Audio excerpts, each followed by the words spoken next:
Hello, Namaskar, and welcome to my pod, the CAA Show. CAA, as all of you know, is Conversations and Analysis, and my name is Juggi Bhasin. So there was this news some time back that the NFDC, that is the National Film Development Corporation, which is a body of the Information and Broadcasting Ministry, the NFDC was organizing a film festival, an Israeli film festival in Mumbai. And then the news came that they had cancelled it. And I thought for a moment that there would be some unforeseen circumstances that the film festival had been cancelled, till I dug deeper and I found out that the film festival had been cancelled because of an online petition signed by worthies like Nasiruddin Shah, Ratna Pathak Shah, Tushar Gandhi, Anand Patwardhan, Javed Anand. All these people, by the way, as some of you would, or probably all of you know about this, are inimically, they are completely opposed to the present government, to the present regime. And the online petition was a fact that these people were protesting that because of the Israeli-Arab, of the Palestinian war, and they were protesting against the Israeli, within quotes, atrocities, and they wanted the Israeli Film Festival to be cancelled. And on their saying so, the government cancelled the Israel Film Festival. And I will not even minimize my feelings or thoughts about this entire thing. I was for a moment stunned and shocked. And the simple reason was that one would think, oh, are we in the UPA regime or are we in the NDA regime? We are, of course, in the NDA regime. And yet, on the saying so of all these people, the government goes ahead and cancels the Israeli Film Festival. Now, my podcast today is about this very, very interesting issue because there are 2 or 3 issues which are involved in this entire matter. The first one, of course, is I'm going to talk a little bit about 1 or 2 people of these people who have led this online petition. I'm going to give you a little peek in about these people, especially about Mr. Nasiruddin Shah. I'm going to also talk of the role of the government, what exactly the government says and what exactly does it do. And then I will also touch upon the fact that what is the purpose of art forms? What is the purpose of a novel? What is the purpose of a film?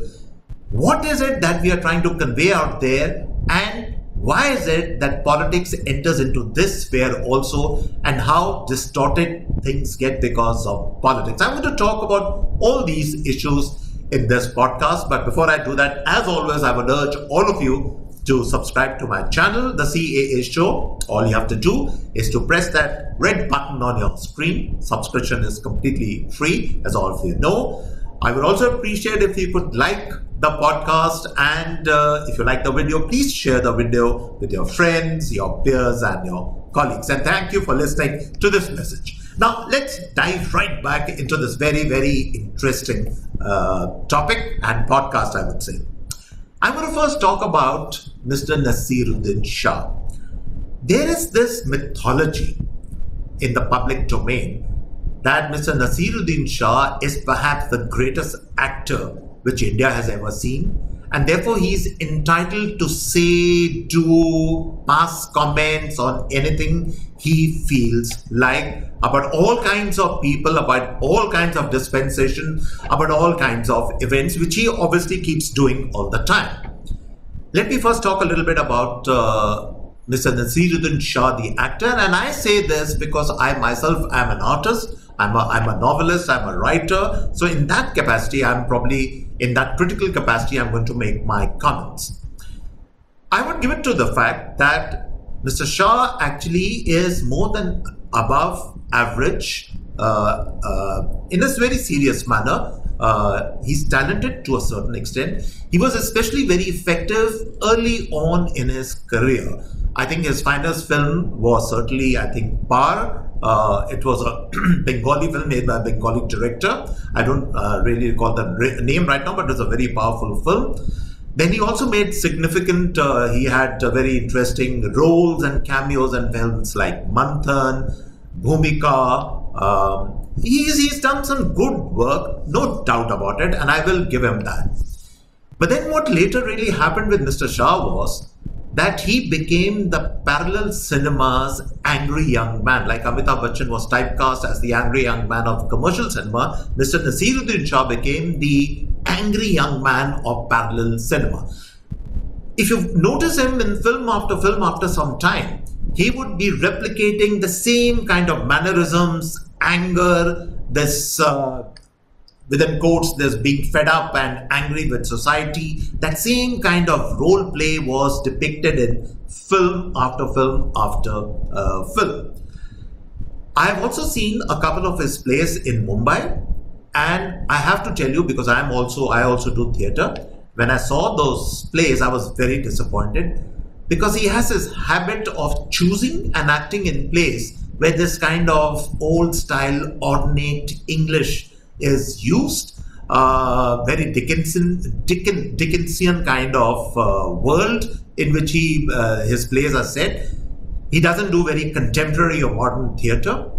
So that part is not something which I think, because he prides himself that his first love is theatre more than film. So the theatre part is not something very, very interesting to write home about, honestly. I said his earlier films are good, but the latter part of his films, nothing great. And then over the years, he has been giving all kinds of interviews where he has been actually rubbishing commercial cinema. And also some very big names in commercial cinema. And here's the irony, here is what I call the biggest hypocrisy of the man. He has made all his money through commercial cinema. He was in films and hit films like Tridev, for instance, which was a commercial role, an out-and-out commercial role. And every interview, he criticizes commercial cinema. Now, if you were so against commercial cinema, the simple thing is, why did you act in it in the first place? That's the first part of it. And then I would even go to the extent of saying he had the audacity to rubbish icons like Rajesh Khanna. Rajesh Khanna, of course, was a stylistic actor. He was not a method actor in the modern sense, or an actor of the parallel cinema. But to my mind, he was a great actor. He was a great icon. He was a great personality. And therefore, to rubbish him that he was a very poor actor is in very, very bad taste. But Naseeruddin Shah has done that. And not only Rajesh Khanna, he has rubbished Amitabh Bachchan. He has rubbished films like Sholay. Even his own contemporary, that is Anupam Kher. I personally don't particularly like Anupam Kher, but that disregarding, I would still never go of calling what he called Anupam Kher as a comical person, as a comical character, because even Anupam Kher has done some stellar work. In short, what I'm saying is that this man has not only rubbished commercial cinema, he has rubbished all the great icons of our times. It's almost like he is thinks that he's sitting on top of a pile, on top of some pedestal, where he can comment about anyone and anything he feels like. As I said, he's just a slightly above average actor, and this is Naseeruddin Shah for you. And now lately, for the last 3 or 4 years, I've noticed, he's taken to becoming this spokesperson, I would say, of the Muslim community in India. Nobody has appointed him as a spokesperson, of course. He keeps commenting about that. He keeps commenting about the frailties, which is, of course, he has every right to comment on whatever he wants to. But I'm just pointing out that self-appointed spokesperson of the Muslim community of India, and now recently of the Arab and the Israeli war, without even understanding what exactly is going on in the Middle East or what exactly this conflict is all about. So that is the likes of Mr. Naseeruddin Shah, who has spearheaded this online petition. And this is, of course, classic hard left, liberal people, a lot of them who don't even understand the issues which are involved, but just go out to ban this, ban that. That's the war cry of such people. So, 2 questions I would like to pose to Mr. Naseeruddin Shah is, Mr. Shah, now that you have taken upon the role of commenting on the Arab-Israeli war, if you even understand the problem, there is this date called 7th of October, 2023. And I wonder what you were doing on that particular day, because your mouth didn't open on that day, because on that very day, the Hamas, which is a terrorist organization, attacked Israel, and thousands of innocent were butchered in cold blood in Israel. But your lips were sealed. You did not open your mouth. You didn't say anything on 7th of October. If you said, then I'm sorry if I have pointed that out, but I don't think so you have said anything, passed any comments or criticized Hamas for that particular attack. That's the first point. And number two, whenever there are bombings in synagogues, I think one happened only, if I'm not mistaken, 3 or 4 days back in Germany. There was an arson attack in a synagogue.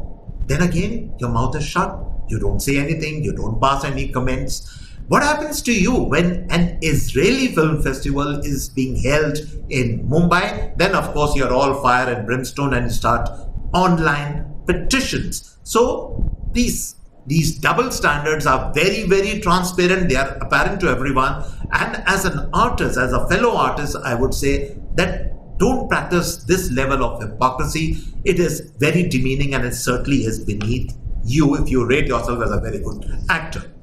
The larger point, of course, therefore, being that the left liberal approach, I want to talk a little bit, 2 or 3 lines about that.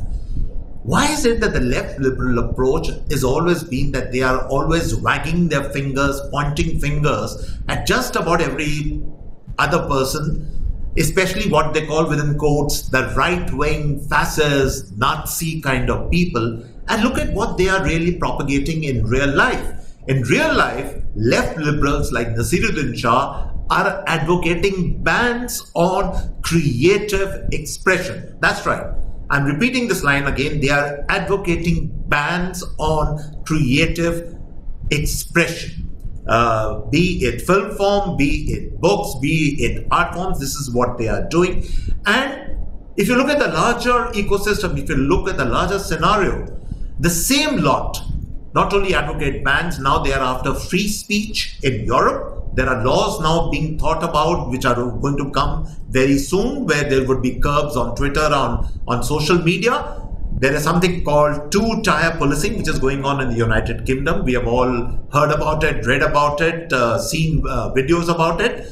But the entire left liberal lot completely supports this. And therefore, the question which really needs to be asked from Nasiruddin Shah and company is this: that what is really your idea of free expression? That there should be only one kind of expression in this world where only your kind of narrative should be run and everybody else should keep their mouths shut? Is that the kind of free expressionism that you are talking about? Please clarify on this very simple question which I am raising. Now, that's the role of people like Nasiruddin Shah and the left liberal ecosystem. But I also want to talk about the government out here. Now, supposedly, this is supposedly within quotes a right-wing government. This is a government which actually is trying to rectify the imbalances of the past, which is trying to, be fair-minded, strong and fair-minded, and all those cliches we have heard about. But in effect, what are they really doing? There are too many things to talk about in this podcast, but I'll just stress on one particular point. I'm advocating this theory that there is a psyche in the present government which is riddled with a certain inferiority complex. And I'll tell you what that inferiority complex is. It is almost like so many people in the government are desperately seeking approval of the liberal lobby.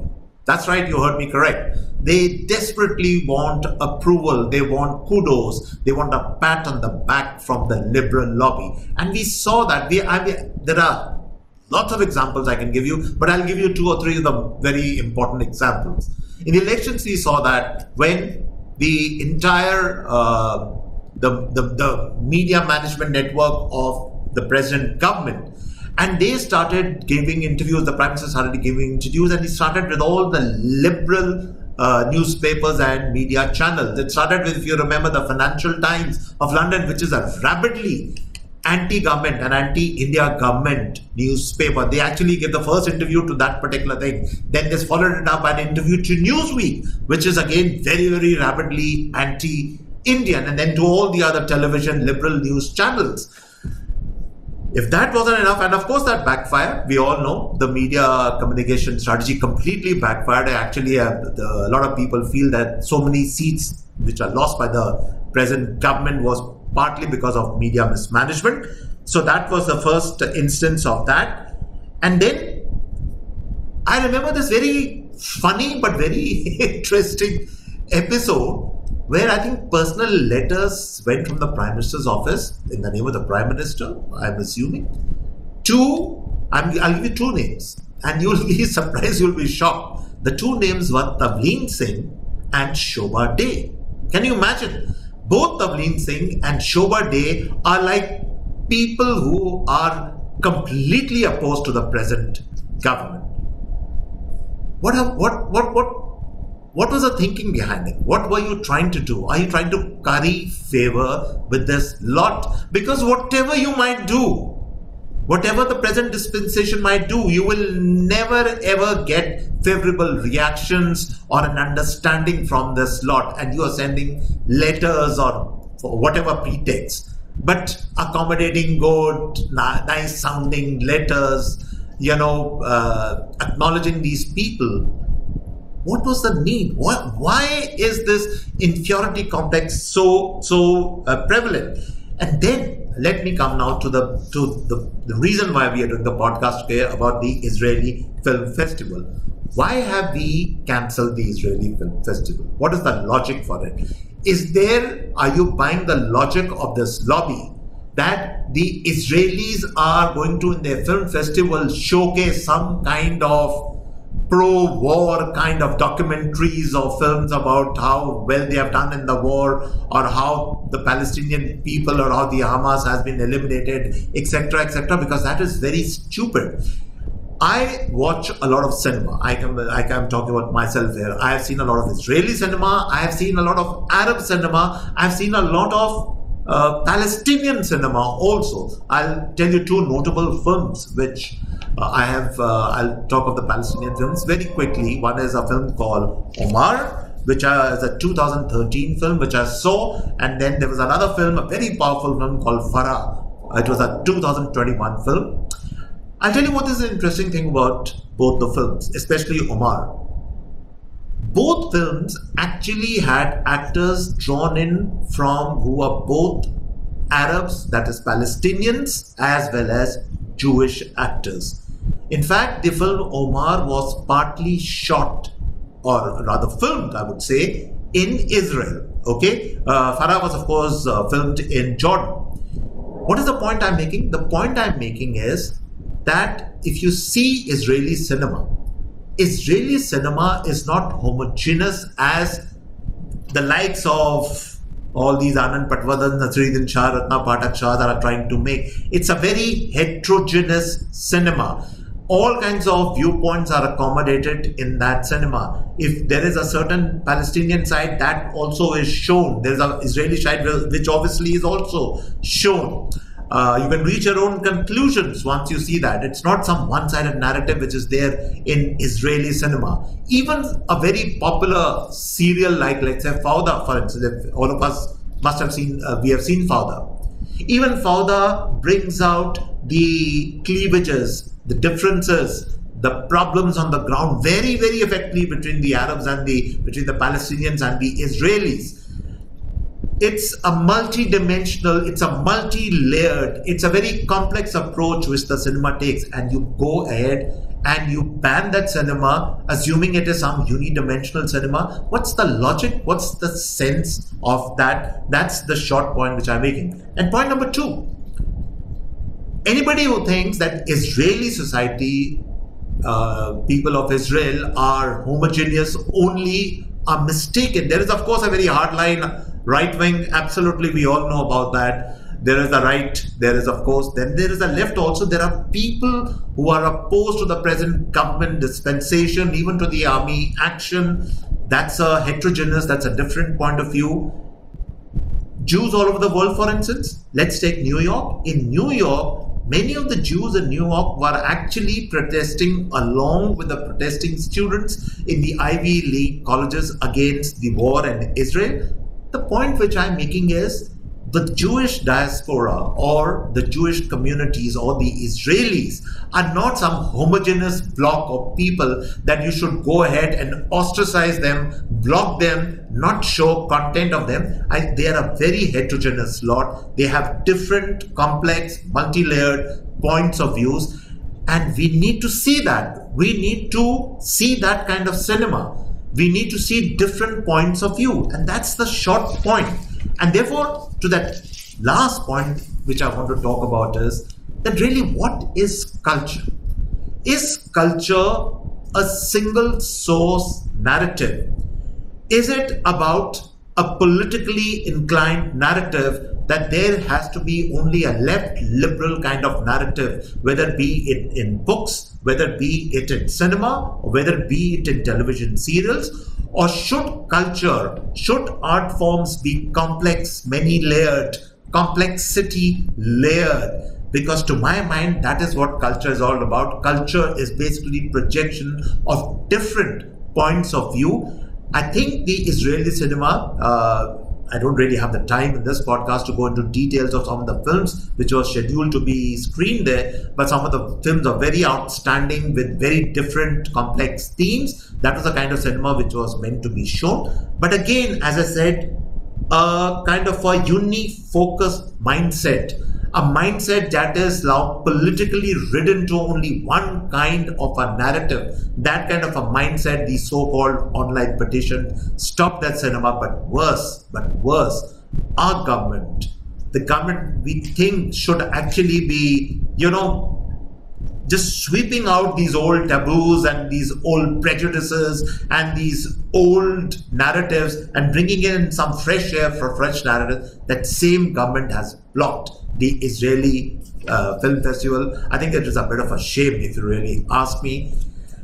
And therefore, it's a bit of a depressing note, but it is also a cautionary note that these are times we live in, and therefore, on that sobering thought, I could come to the end of this particular podcast. I hope you really like this podcast, and please do subscribe to my show. And till next time, of course, it's goodbye and cheers from my end.